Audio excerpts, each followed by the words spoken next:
When we talk about Penang, the food will first come into mind. That's right, Penang is famous for various types of delicacy in many forms. For example, the street food or the kopitiam.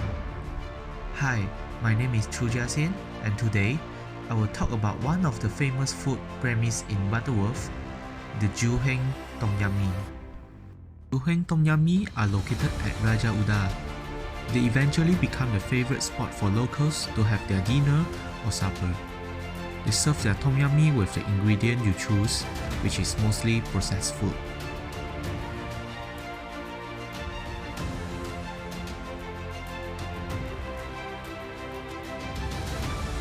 I was enjoying my food. Suddenly, a question comes into my mind. Are everyone aware that the ingredients that they serve here are mostly high-risk food? Or do they know the difference between high-risk food and low-risk food? High-risk food are ready to eat food that will support the growth of pathogenic bacteria easily. Normally, these foods contain high amount of protein, thus it requires strict temperature control and protection from contaminations. Dairy products, meats, and seafoods are a typical example of high-risk food. On the other hand, low-risk food are ambient stable and not likely to be implicated in food poisoning. Most of them are already preserved or in dry condition. For example, pickles, bread, or biscuits are good examples of the low-risk food. From what I ordered, the fried fish balls, sausages, even the noodles and the tom yum soup are all classified as high-risk food. Same goes to other ingredients such as mincemeat, sliced meat, crab sticks, eggs, hams, and also tofu. They are all high-risk foods that are high in proteins content and have high moisture, which makes them the suitable place for bacteria to grow. The thing that I noticed is that the customers here are actually exposed to certain hazards in terms of hygiene and personal health. First, let's talk about the environment of the food premise. The place where they prepare their food are actually on top of the drain that are not fully covered. The drains are one of the places where the gram-negative bacteria are abundantly found. For example, Listeria Monocytogenes can be found in the drain area. As a facultative and anaerobic bacterium, they are able to survive in an environment with or without oxygen supply. Their survivability is further enhanced as they are capable of withstanding temperature as low as 0 degrees Celsius. Thus, typical refrigerating will not able to keep these bacteria away. Listeria monocytogenes normally infect bloodstreams, brain, or spinal cord membrane of the host via consumption of contaminated food. The food can be contaminated by Listeria monocytogenes through flies carrying the bacteria from drains to the food. Especially, the ingredients and food in the premise is actually not covered at all. From biological contaminations from the bacteria carried by flies, the uncovered foods are also subjected to the physical contamination from dust.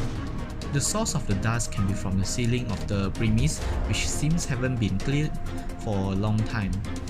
In addition, the food is placed quite near to the roadside, which is not tar road but dirt road, or also known as unpaved road. Some vehicles such as small cars and motorcycles are allowed to pass through. When passed through, the vehicles will bring up the dirt, and these dirt will eventually fall into the raw foods. Also notice that the cook in the food premise did not wear gloves or cover their hair in the process of preparing foods. This unhygienic act will lead to physical contamination where the hair falls in the food. The human hair are known to carry all sorts of gram-positive and gram-negative bacteria such as Staphylococcus aureus and enteropathogenic Escherichia coli. The gram-positive bacteria, Staphylococcus aureus, is a facultative and aerobe that are known for causing food poisoning as well as respiratory infection. The gram-negative bacteria, Escherichia coli, or also known as E. coli, are normally harmless, but that will be a different case if that is a serotypes of E. coli, the enteropathogenic E. coli. It will cause a person to suffer from gastroenteritis or infantile diarrhea, where the person will have symptoms of diarrhea, vomiting, abdominal pain, fever, and etc. The cook that did not wear gloves and does not wash their hand before handling the food also provide chances for Shigella to grow. Shigella are the bacterium that is responsible for causing shigellosis, in which the infected person will show signs of diarrhea, fever, vomiting, or blood in stools.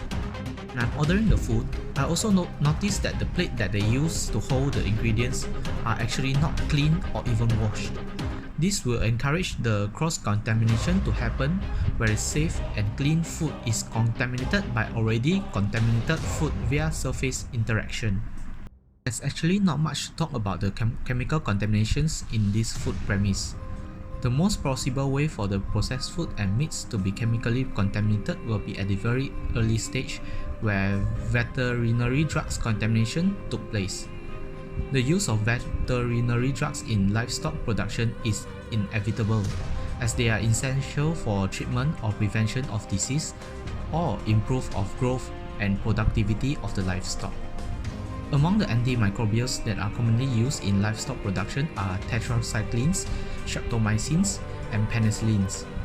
Ironically, these veterinary drugs that are supposed to aid humans to gain higher production will become a deadly chemical that harms humans instead. Using large dose of the antimicrobial drugs will cause deposition of antimicrobial residue in the muscle and organs of the animal. When the animal is slaughtered and consumed by human, the remaining antimicrobial in the animal will cause consumer to develop antibiotic resistance and cause hypersensitivity reaction.